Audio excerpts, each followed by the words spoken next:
Hello, what's going on, people? Welcome back to Football Therapy with me, your host, Jan. And yes, I've changed. In fact, this could be my Yannick's Italian identical twin brother, but mamma mia, I have a different look. Yes, the moustache has landed. Many of you, OGs, will remember there was a time when I had a mustache and a bit of a, light stubble underneath. I shaved, I realised I put on a bit of timber. I look a little bit, when I do this, like a jolly toy train salesman.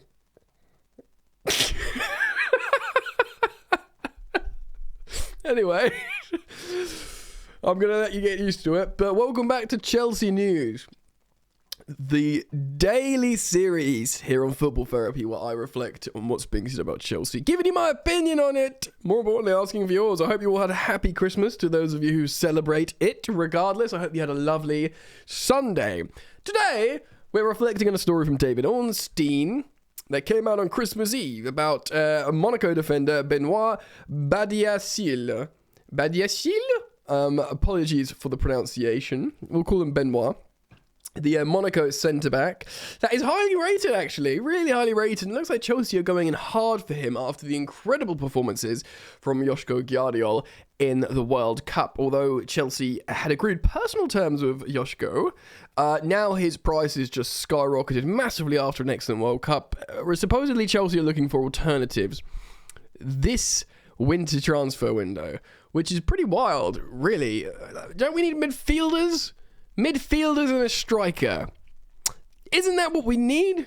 Or a right wing back cover for Reece James. Centre back. I mean, we got centre backs, ain't we?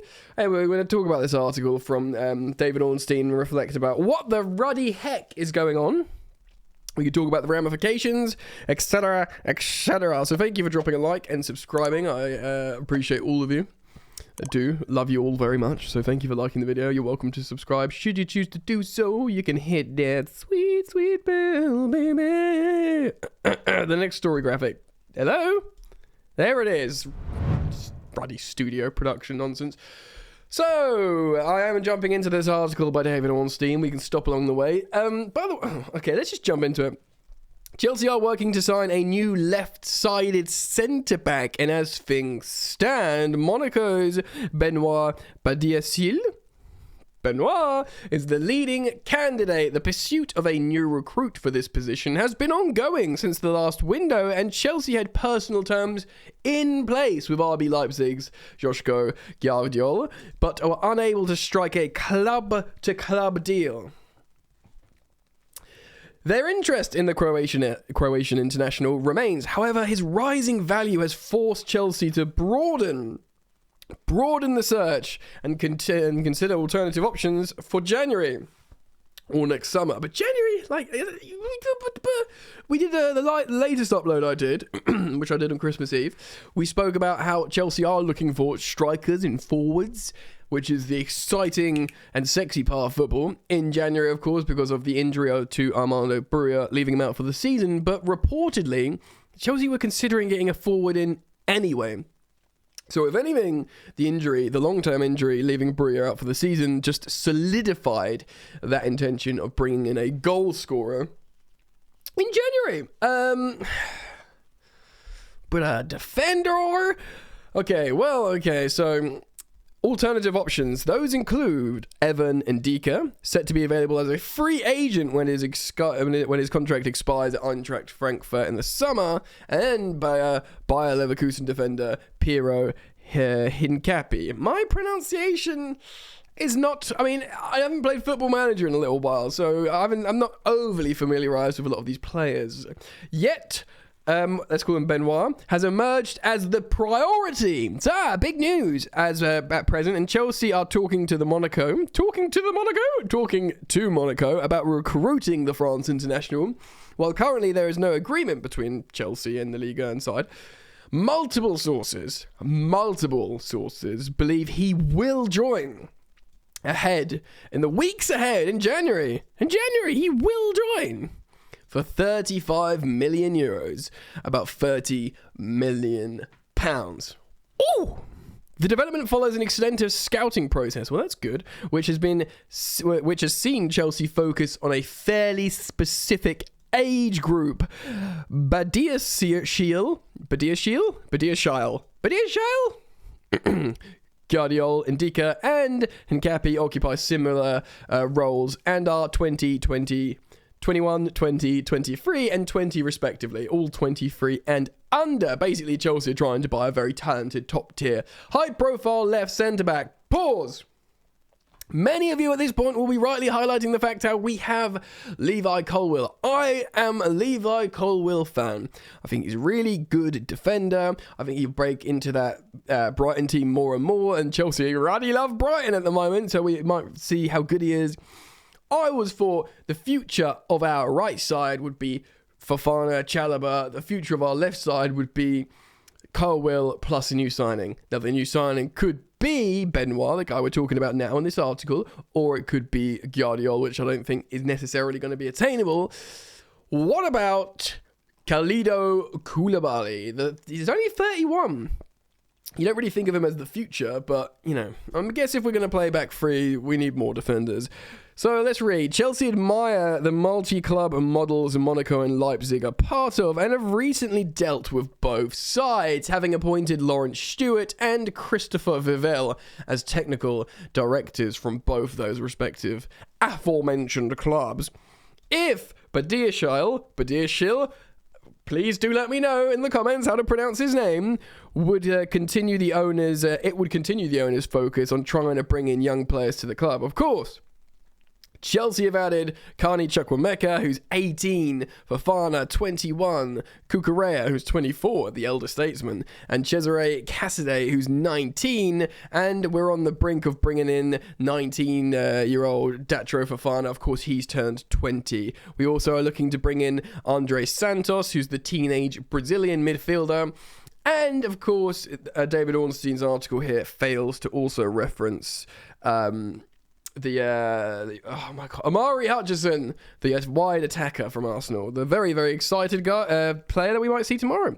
His arrival would help reinforce part of the squad that suffered after Antonio Rudiger and Christensen left on free transfers, of course, we remember that. He would join Thiago Silva. Well, how long is Thiago Silva going to be lasting? That's, the everlasting question, really, isn't it? Kalidou Koulibaly, Trevor Chalobah and Wesley Fofana, and competing for the centre-back berths with Cucurella and Reece James able to play there in a free as well.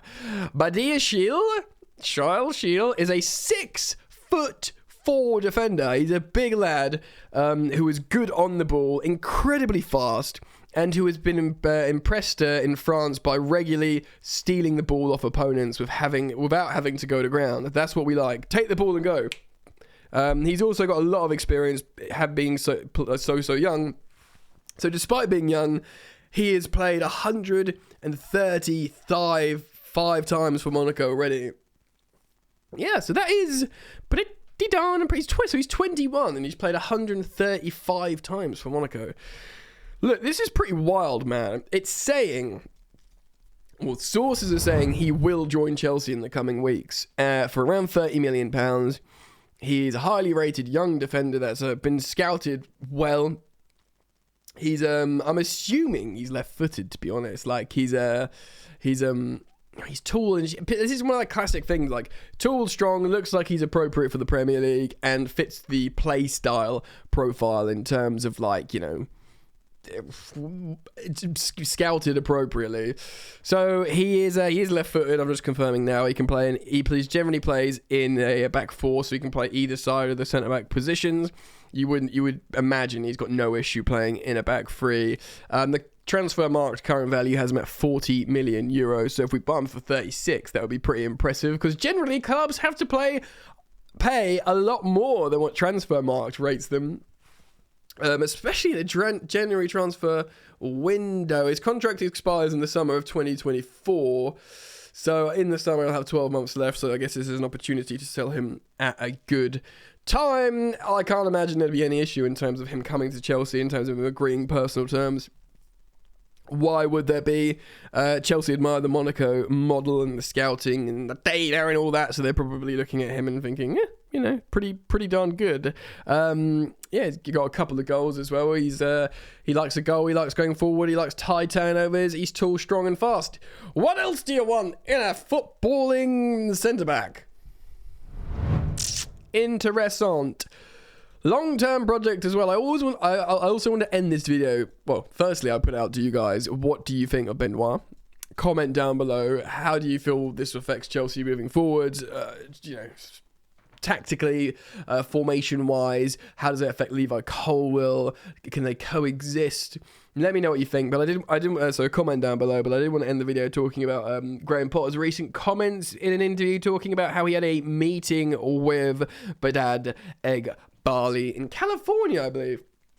California, eh? I wonder when he had this conversation, but I guess it was recently, and it talked about, well, the subject matter was referencing how if he feels backed by the current project. Lest we forget, ladies and gentlemen, despite all this moving and shaking around Chelsea Football Club with, new data models for scouting and recruitment, hella amounts of new recruitment staff and joined up thinking and excitement and, high profile football professionals coming in.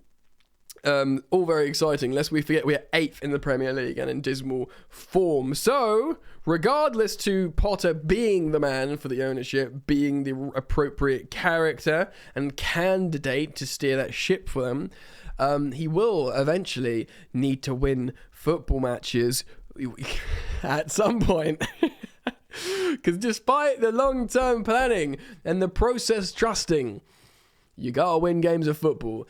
You can't lose forever. So he's clearly obviously being asked about the trust, and he says after having this recent meeting with Badiashile, so that's with Chelsea being 8th, that's with Chelsea, having all the media around Graham Potter going, oh, is he in trouble? Has he got the pressure on him?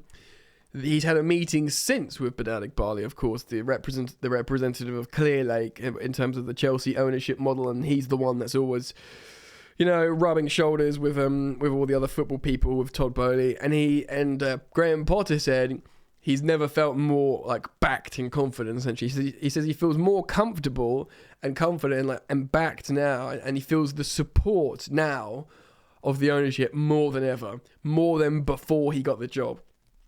And before he got the job, Chelsea were, we were doing bad in the Champions League, but even after this poor run of form, he says now more than ever, my understanding of the ownership is, I feel good, I feel seriously supported, and I look forward to the work in months and years to come. He's talking about looking forward to years in this project with Chelsea. So we're in for the long game here, ladies and gentlemen. Remember, it hasn't all been bad. It's been bad recently. He was undefeated in the first 9 games. He won 5 or 6 games in a row. He took us from last to first in the Champions League group.